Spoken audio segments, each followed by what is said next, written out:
This is the story of Perseus, destined to become one of Greece's most legendary heroes. But why his tale is so captivating? And how did his impossible feats become immortalized alongside the greatest myths ever told? What drove a mortal man to dare challenge a Gorgon whose very gaze could turn flesh to stone? And why did the gods themselves choose to intervene in his destiny? In the shadow of bronze walls and mortal fear, destiny wove its first threads. Perseus entered our world as a child of divine transgression, Zeus's golden rain penetrating the supposedly impregnable tower where King Perseus had imprisoned his daughter Danae. This miraculous birth, defying both human barrier and royal decree, marked Perseus as extraordinary even before his first breath. Cast adrift in a wooden chest upon wine-dark seas with his mother, Perseus's earliest moments embodied the precarious balance between divine protection and mortal vulnerability. The waves, commanded to gentleness by Poseidon himself, carried them to the shores of Seriphos, where the fisherman Dictys drew them from the sea like precious pearls from an oyster's heart. Under Dictys's humble care, Perseus grew into youth knowing more of nets and tides than heroic destinies. Yet the blood of Zeus ran electric in his veins, waiting for the spark of destiny to ignite it. That spark came through the machinations of Polydectes, king of Seriphos, whose desire for Danae festered like a wound in the kingdom's peace. When Polydectes demanded the impossible, Medusa's head as a wedding gift, he sought to destroy what he could not control. Yet in this venomous challenge lay the seeds of Perseus's transformation. For often the greatest journeys begin with steps forced by necessity rather than choice. Where mortal strength would fail, divine wisdom interceded. Athena and Hermes descended from Olympus's heights, recognizing in Perseus that rare combination of mortal courage and divine potential.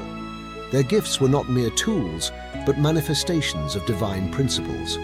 The polished shield from Athena, reflection, wisdom, and indirect perception. The adamantine sword from Hermes, swift, decisive action.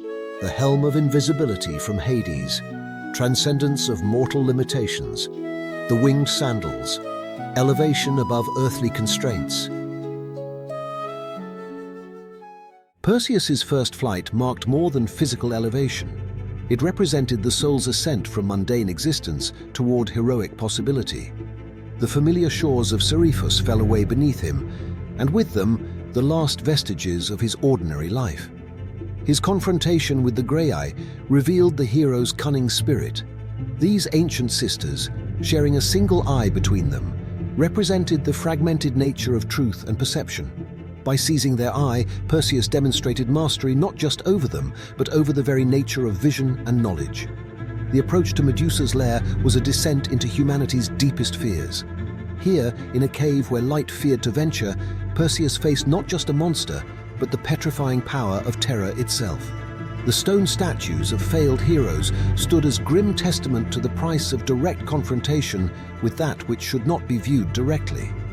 Using Athena's mirror shield, Perseus approached his task with wisdom rather than brute force.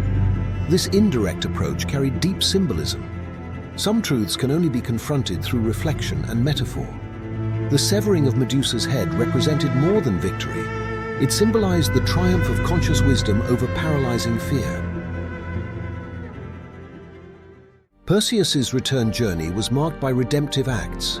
The rescue of Andromeda, chained to the rocks as sacrifice to a sea monster, represented the hero's power to transform not just his own fate, but the destinies of others. Their subsequent marriage united the threads of personal victory with social renewal. Returning to Seriphos, Perseus completed his transformation from victim to victor. The revelation of Medusa's head to Polydectes and his court was more than revenge.